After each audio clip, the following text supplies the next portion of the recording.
नमस्कार दोस्तों, एक हसीन सुबह के साथ आप देख रहे हैं राजीव इंटरनेशनल ट्रैवलर। मैं आपका दोस्त, मैं आपका भाई राजीव यादव। अगर मेरे चैनल पे कुछ भी अगर आपको अच्छा लगे तो लाइक करें, शेयर करें, कमेंट करें और चैनल को सब्सक्राइब करें। काफ़ी दिनों से मेरे मन में कई विचारधाराएं आ रही थी, तो मैं ये सोच रहा था कि बाबा खाटू श्याम के यहाँ जाएं, मगर कुछ ना कुछ पारिवारिक समस्याओं के कारण मैं जा नहीं पा रहा था। और आज मुझे लगता है कि आज खाटू श्याम बाबा का मेरे लिए बुलावा आ गया है, क्योंकि जब तक ईश्वर आपको नहीं बुलाएगा तब तक आप कितनी भी कोशिश करें आप नहीं जा पाएंगे। कुछ ना कुछ बाधाएं आपके जीवन में आती रहेंगी। तो आज मैं अभी सराय काले खां, मैं और मेरे दो दोस्त आ गए हैं और हम लोगों का आज खाटू श्याम जाने का प्रोग्राम है।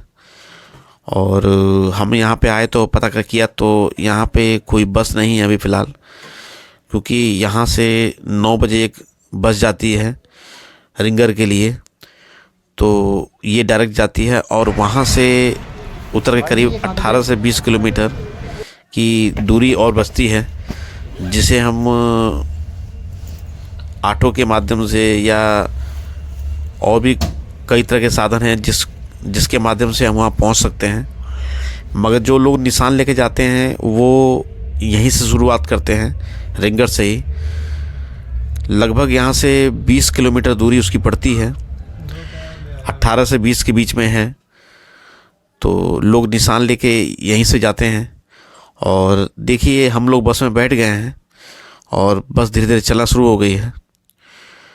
और अगर आपको मान लो ये बस नहीं मिलती है तो आप एक और माध्यम है आपके पास, यहीं से सीकर के लिए बस चलती है, जो सीकर जाने के बाद आपको वहाँ से रिंगर्स के लिए आपको बस मिल जाएगी। तो वहाँ से मुश्किल से 40 से 45 मिनट लगते हैं सीकर से, तो आप ये यहाँ से भी जा सकते हैं। और हम तो जिस बस को पकड़े हैं, क्योंकि ये सीकर जाती है, लगभग 6-7 घंटे लगेंगे। और खाटू श्याम की जो दूरी है लगभग 251 किलोमीटर है, तो लगभग 5 से 6 घंटे लगेंगे हम लोगों को पहुंचने में। तो हो सकता है कि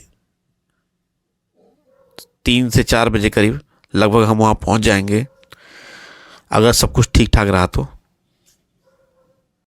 लगभग 3 से 4 के बीच में हम लोग पहुंचेंगे। और अब तो काफ़ी रात हो गई है, तो आप लोगों को दिखाने के लिए तो कुछ ऐसा है नहीं मेरे पास। तो जो भी थोड़ा सा जो गाड़ी चल रही है और जो भी आसपास का एरिया मुझे दिखा सकता हूँ आप लोगों को, मैं दिखाने की कोशिश करूँगा।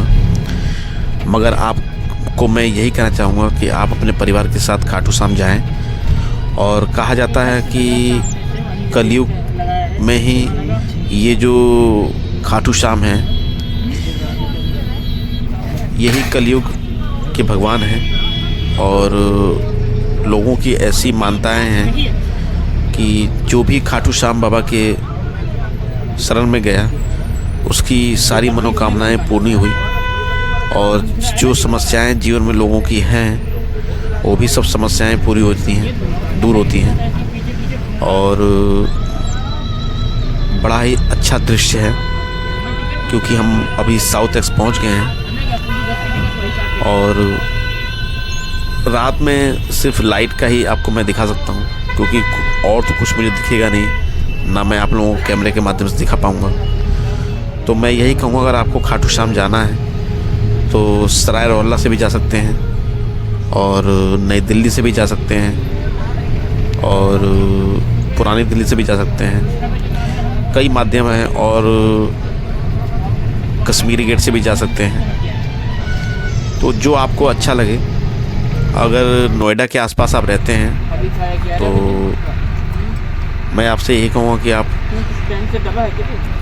और धीरे धीरे हम लोग सब लोग पहुँच गए हैं।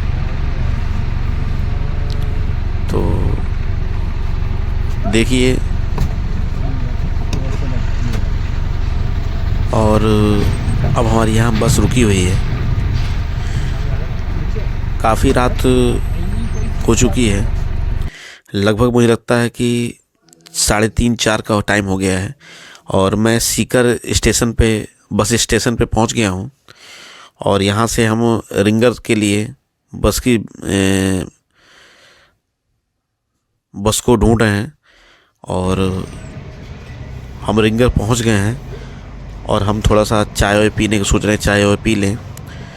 तो इसी होटल पे हम लोग आए हैं। तो चाय वाय पीने के बाद फिर फ्रेश होंगे, नहाएंगे धोएंगे और फिर हम यहाँ से निशान लेकर, और एक यहाँ मंदिर भी है जहाँ से निशान को लेके यात्रा चालू की जाती है। और ये लगभग इसकी जो दूरी होगी 18 से 20 के बीच में होगी।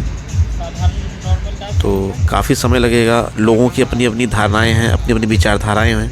कुछ लोग गाड़ियों के माध्यम से जाते हैं और कुछ लोग जो है पैदल यात्रा करते हैं। जिसकी जैसी मन्नत होती है उसके हिसाब से लोग अपनी मन्नत को पूरा करते हैं। तो हम लोगों को भी निशान लेके जाना है यहाँ से, तो हम लोग तो पैदल जाएंगे। तो थोड़ा सा हम लोग नहा धो लें और उसके बाद नहाने धोने के बाद थोड़ा सा, अब हम लोग मंदिर पे आ गए हैं जहाँ से निशान लेके यात्रा को चालू की जाती है। और ये हम तीनों दोस्त हैं और यहाँ से हम अपनी यात्रा को शुरू करेंगे। और इस झंडे को जो है हम कहीं भी नीचे नहीं रख सकते ज़मीन पे, क्योंकि अगर एक बार आपने निशान ले लिया है तो जब तक आपकी पूरी यात्रा पूरी ना हो जाए मंदिर तक, तब तक आप इसको नहीं रख सकते। और इस बीच में ये काफ़ी दूर भी है और नंगे पैर चलना आसान काम नहीं है, क्योंकि रोड़ी बदरी और कांटे पत्थर इस तरह के जो है पैर में आपके चुभते रहते हैं। तो काफ़ी टाइम लगता है और मौसम भी थोड़ा सा गर्म है, ठंडा नहीं है। तो थोड़ा दिक्कतों का सामना तो करना पड़ता है। मगर जब हम लोग इतने दूर आ गए हैं तो ये दिक्कत भी हमारे लिए कुछ नहीं है। तो हम लोग खाटू श्याम पहुँचेंगे और वहाँ पे वो हम लोग सब खड़े हैं। यहाँ पे देखिए कितना टाइम लगता है। और निशान को हम लोगों ने ले लिया है कंधे पे अपने, और मेरे दोस्त जो हैं टोपी पे ले रहे हैं। तो जो भी मैं आपको कैमरे के माध्यम से दिखा पाऊँगा। और ऐसी खाटू श्याम बाबा की महिमा है कि जो भी इनके शरण में आता है इसके सारे दुखों को ये हर लेते हैं। और रोगी सो रोगी, और कितना भी कोई परेशान हो, उनकी महिमा ऐसी है कि जो भी यहाँ रोते हुए आता है यहाँ से हंसते हुए जाता है। क्योंकि ये कलयुग के भगवान हैं ये। और इनको कृष्ण भगवान ने श्याम कहा था और इनका नाम है खाटू श्याम। और यहाँ पे काफ़ी लोग आते हैं और यहाँ रात दिन चलता है। फागुन के माह में यहाँ बहुत बड़ा मेला लगता है जो काफ़ी दिनों से चलता है। और देखिए हम लोगों ने यात्रा अपनी आरंभ कर दी और आप लोग मेरे आगे देख रहे होंगे काफ़ी लोग निशान लेके अपने जा रहे हैं। अब हम लोगों ने भी चालू किया, देखिए कितना टाइम लगता है। और आप लोगों को कई कठिनाइयों का सामना करना पड़ता है, मगर ये सब छोटी मोटी बातें हैं, इससे कोई फ़र्क नहीं पड़ता।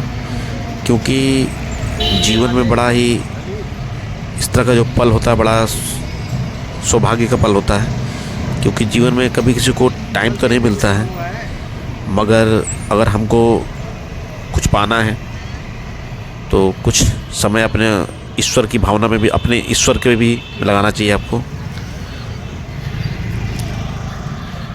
और देखिए काफ़ी लोग हैं, कुछ लोग ऑटो से भी जाते हैं, कुछ लोग पैदल से भी जाते हैं, मगर अधिकतर लोगों को मैं देखता हूँ कि पैदल ही जाते हैं और नंगे पैर जाते हैं। कुछ लोग दिक्कतें होती हैं। तो अब देखिए कुछ लोग यहाँ पे मेरे सामने जो है आपको नाचते हुए दिखेंगे, क्योंकि जब भी लोग यहाँ जाते हैं तो पूरे उत्साह से लोग यहाँ पे जाते हैं। और देखिए काफ़ी लोग यहाँ पे नाच रहे हैं। और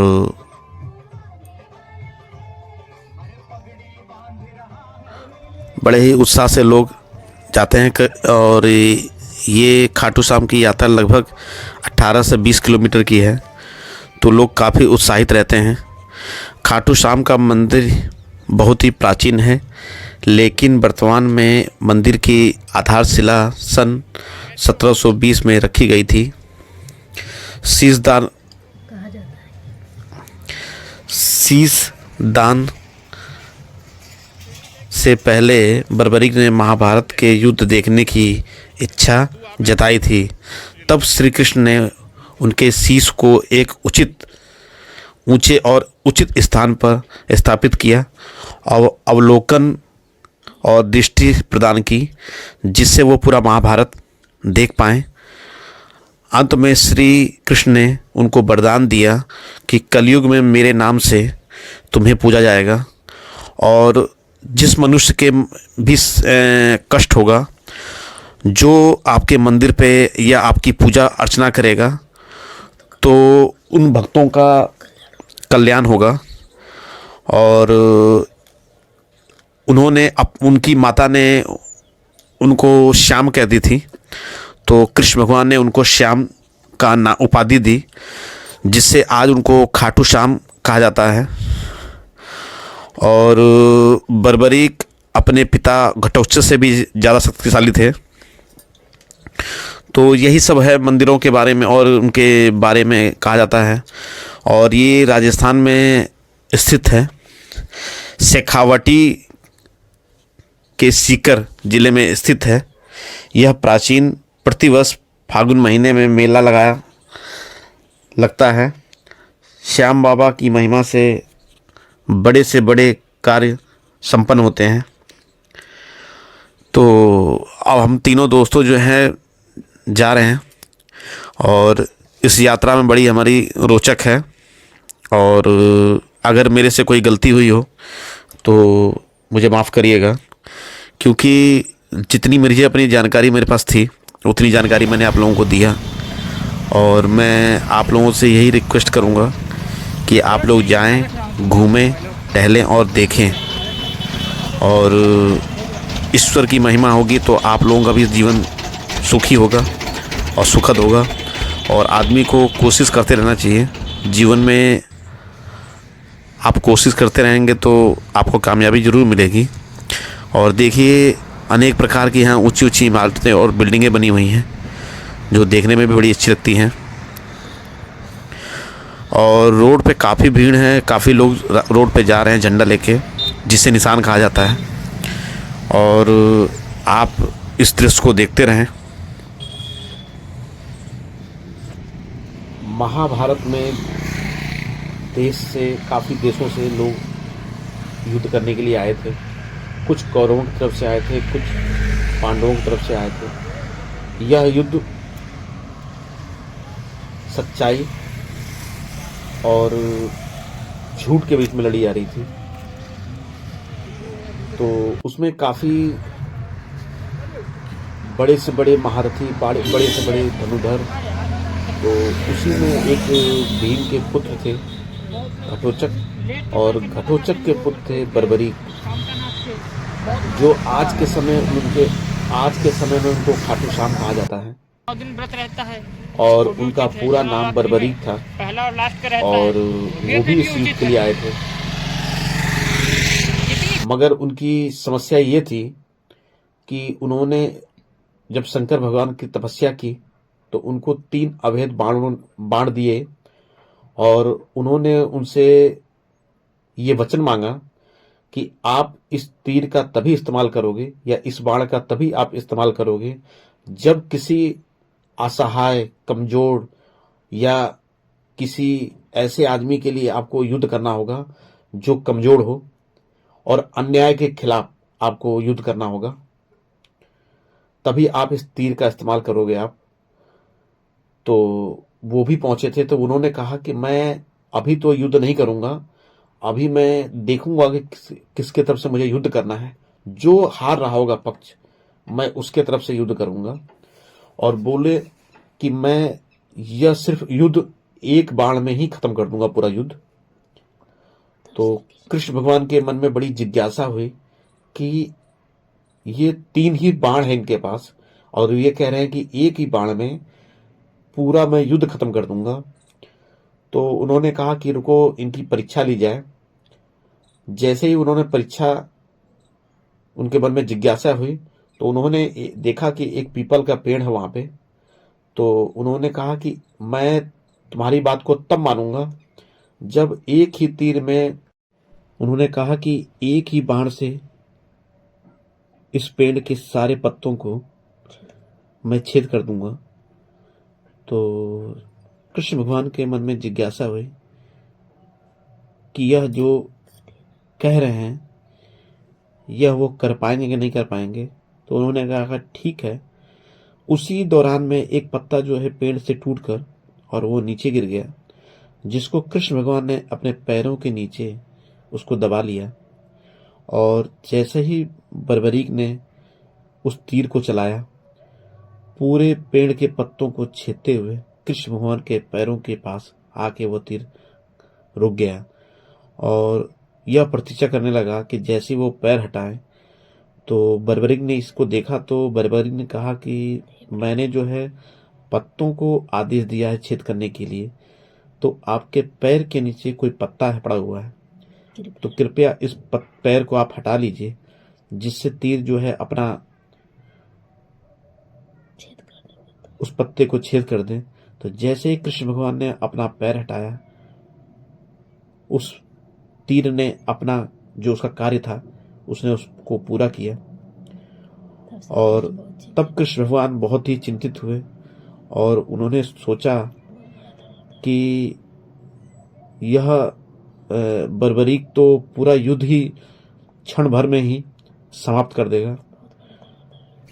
तो कृष्ण भगवान ने, उनके मन में ये बात चली कि इनको इस युद्ध से कैसे दूर रखा जाए। उन्होंने समझाने का बहुत प्रयत्न किया, मगर बर्बरीक को समझा नहीं पाए। तब कृष्ण भगवान ने अपने सुदर्शन से उनका गला जो है काट दिया। तो उन्होंने कहा कि आपने मेरा गला तो काट दिया, उसके बाद भी वो बात करते रहे। उनका धड़ जो है नीचे गिर गया और शीश जो है वो हवा में रहा और उनसे बात करता रहा। बोला कि मैं चाहता हूं कि यह युद्ध मैं देखूं, और आपने मेरा गला तो काट दिया है। तो कृष्ण भगवान ने उनको एक ऊंचे स्थान पे उनके शीश को रख दिया और उनको ऐसी दिव्य दृष्टि दी कि वो पूरे महाभारत को देखते रहे। जब पूरा महाभारत खत्म हो गया, तो कृष्ण भगवान उस पीपल के पेड़ के पास पहुंचे जहां बर्बरीक का कटा हुआ सर रखा हुआ था। तो कृष्ण भगवान ने कहा कि तुमने बहुत बड़ी कुर्बानी दी है और मैं ना चाहते हुए भी आपका सिर मैंने काटा। तो मेरी माँ ने मुझे एक, मेरे बचपन में मेरा एक नाम रखा था, वह नाम मैं जो आपको दे रहा हूं। मुझे मेरी माँ जो है श्याम के नाम से मुझे संबोधित करती थी। आज से लोग तुम्हें श्याम के नाम से जानेंगे और कलयुग में आपकी पूजा होगी। वही आज के खाटू श्याम बाबा हैं।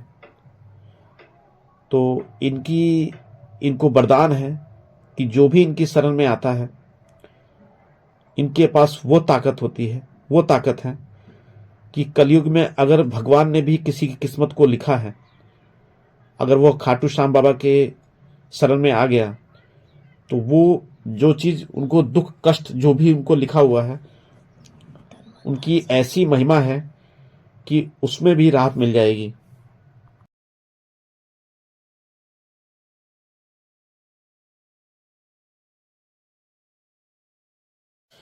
तो जितना मेरे पास ज्ञान था मैंने आप लोगों को ज्ञान दिया, और मैं यही कहूँगा अगर कलयुग में किसी के किस्मत को या किसी के भाग्य को भगवान ने लिखा है, अगर उसकी किस्मत में उसको कष्ट लिखा है, अगर वो खाटू श्याम बाबा के पास अगर उनकी शरण में जाए, तो सिर्फ उन्हीं के पास ऐसी दिव्य ताकत है, दिव्य आशीर्वाद है, जो उस मनुष्य का किस्मत को वो बदल सकते हैं, क्योंकि कृष्ण द्वारा उनको दिया हुआ ये वरदान है कि कलयुग में जो भी खाटू श्याम बाबा के पास आएगा, उन तन मन धन से जो आएगा, उनकी सारी मनोकामनाएं पूर्ण होंगी।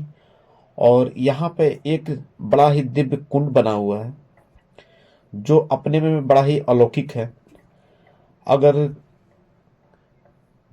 इस कुंड में अगर आप स्नान करेंगे तो सारे दुख आपके दूर होंगे। और ये कुंड भी जो है अपने आप ही प्रकट हुआ है, इस कुंड को बनाया नहीं गया है। और इसमें जो पानी आता है वो अपने आप ही आता रहता है इसके अंदर, कुंड नीचे से, जमीन के नीचे से। तो इसीलिए जब भी आप खाटू श्याम बाबा के दरबार पे जाएं तो पूरी श्रद्धा से जाएं और कोशिश करें कि आपके मन में उनके लिए अच्छी अच्छी विचारधाराएं अच्छे अच्छे मन में हो, कोई मन में आपके कोई उस तरह का द्वेष की भावना ना हो। और बाबा की कृपा अगर आपके ऊपर होगी तो सब आपका अच्छा होगा। धीरे धीरे हम लोग बस अब गेट के पास पहुंचने वाले हैं और काफ़ी लोग चल रहे हैं और हम लोग भी थक गए हैं धीरे धीरे। तो क्या करें, अब जो भी है हम लोगों के पास, अब थकान तो हो ही गई हम लोगों को भी, क्योंकि और यहाँ पे रोड जो है थोड़ा सा, रोडों पे पत्थर उत्थर हैं छोटे छोटे जो पैरों में गड़ते हैं, जिसकी वजह से यात्रा करने में थोड़ा सा दिक्कत होती है हम लोगों को। मगर बाबा की ऐसी मेहरबानी है, बस अब हम थोड़ी देर में ही पहुंच जाएंगे और पहुंच के आपको आगे का दृश्य हम आपको दिखाते हैं। और काफ़ी लोग हैं यहाँ पे, भीड़ काफ़ी है। आपको देखने में महसूस ही नहीं होगा कि यहाँ पे सिर्फ आप ही चल रहे हैं, क्योंकि हमारे आपके जैसे बहुत लोग हैं। और जब काफ़ी भीड़ होती है तो लोगों को यात्रा करने में ज़्यादा दिक्कत नहीं होती, क्योंकि एक दूसरे को देख के लोग चलते रहते हैं। और बाबा की ऐसी महिमा होती है कि अपने आप ही आदमी के पैर चलने लगते हैं। और बाबा ने जिसको एक बार बुला लिया, फिर उसके लिए धूप क्या, उसके लिए गर्मी क्या, उसके लिए बरसात क्या, सब एक जैसा है। क्योंकि बाबा का आशीर्वाद जिसके ऊपर होता है, उसके बाद फिर किसी आशीर्वाद की ज़रूरत किसी को नहीं होती है। और खाटू वाले श्याम बाबा का आशीर्वाद हम लोगों के ऊपर है, तभी तो नोएडा से हम यहाँ तक आ गए हैं।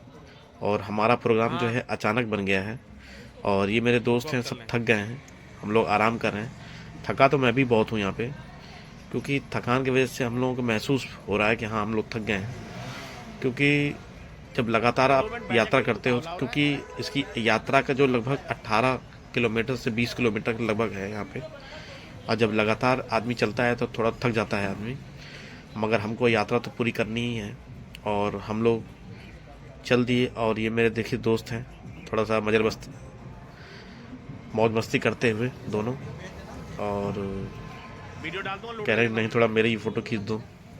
और बस मैं भी चलने की सोच रहा हूँ कि चला जाए। और थक तो मैं भी गया हूँ बहुत ज़्यादा। और चलिए आपको फिर हम आगे और भी लोग आ रहे हैं, फिर आगे काफ़ी लोग, महिलाएं भी, बच्चे बुजुर्ग भी, भाई भी, सब लोग जोर शोर से चल रहे हैं। थोड़ी देर में हम लोग भी पहुँच जाएंगे, बस सब चलने की तैयारी कर रहे हैं। सारे दोस्त लोग मिल के मुझे चल रहे भाई कह रहे हैं चलने कर रहे हैं, और मैं कह रहा हूँ मुझे यात्रा चल रहा हूँ थोड़ी देर में। और बस अब चलने की तैयारी करता हूँ और थोड़ी देर में ही मैं वहाँ पहुँच जाऊँगा और आपको वहाँ का जो गेट है वो आपको दिखाऊंगा। चलो चला जाए। और ये देखिए मैं गेट के पास पहुँच गया हूँ, उसको तुरंत द्वार कहते हैं। और देखिए काफ़ी यहाँ पे भीड़ है, काफ़ी लोग यहाँ पे आए हुए हैं। और यहाँ गेट पे ही, यहाँ से गेट से करीब मेरे हिसाब से 1 से 1.5 किलोमीटर करीब होगा मंदिर। अब यहाँ से बस हम थोड़ी देर में आधे घंटे पहुँच जाएंगे यहाँ।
अरे क्या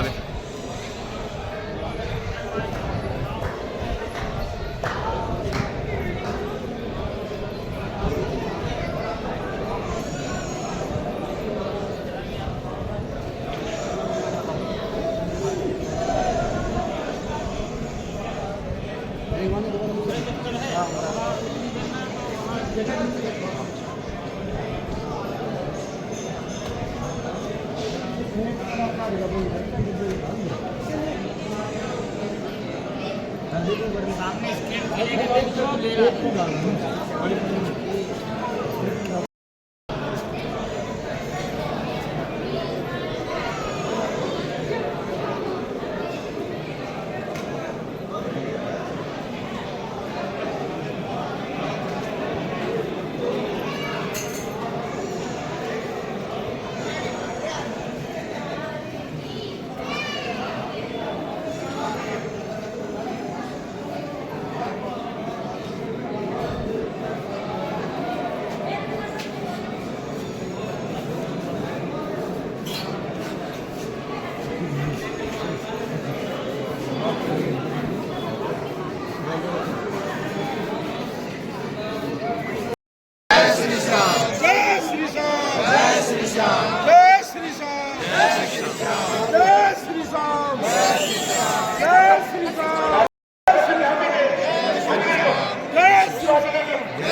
चलिएगा।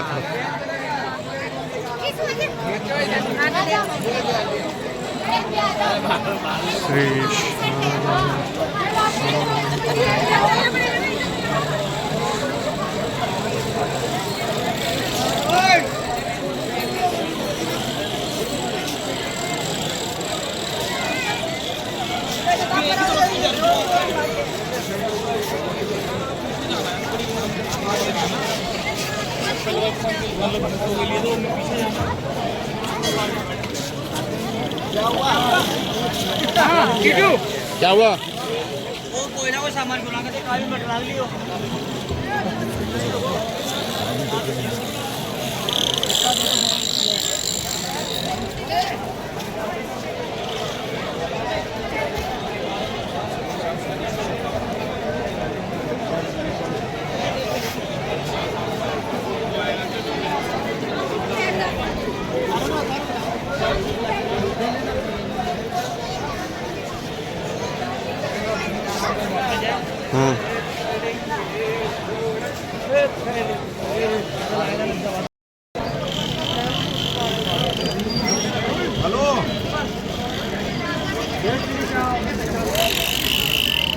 क्या की गड़ी है कि कटपटी में देख और क्या की बात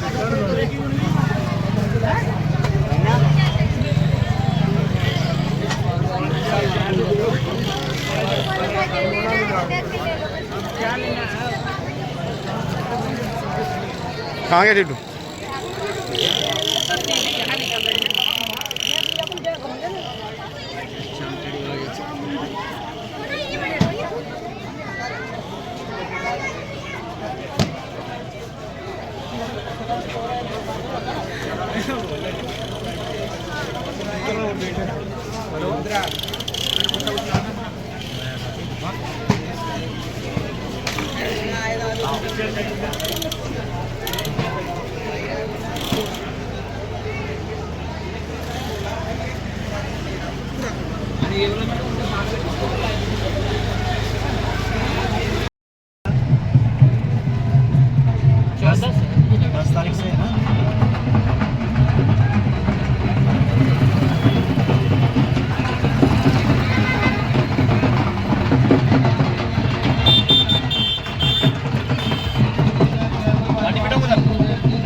चढ़ाते रहे तो दर्शन नहीं पड़ी, और जितनी दर्शन की है वो भूल गया।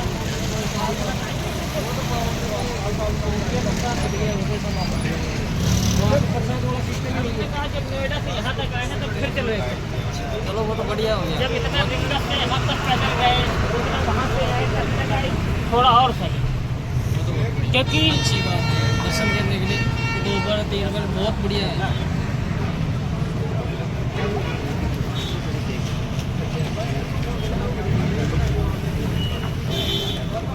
भाई हमने पूछना भी था, पहली बार आए थे, क्या कैसा करना है, क्या कैसा ले जाना है। पीछे से निशान कभी मत मारना। या इस बाज़ार में ऐसा लेगा तो मेरी दुकान से ले लो, इस बाज़ार से कहीं से नहीं लो आप, लेकिन इस बाज़ार से ले लो।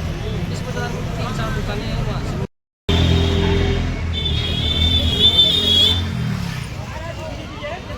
चल तू आ रहा, मैं आ रहा हूँ।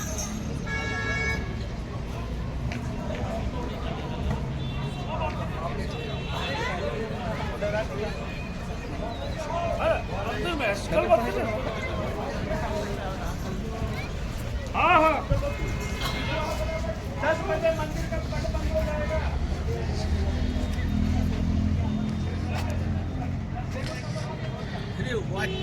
हैं? लो ले लिया आपको भी।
अगर दोस्तों मेरे चैनल पे कुछ भी अगर आपको अच्छा लगे तो लाइक करें, शेयर करें, कमेंट करें और चैनल को सब्सक्राइब जरूर करें।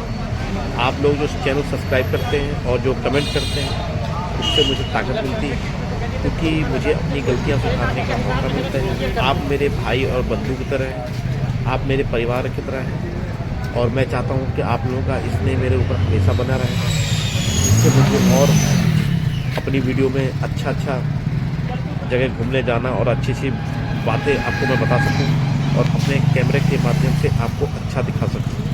धन्यवाद।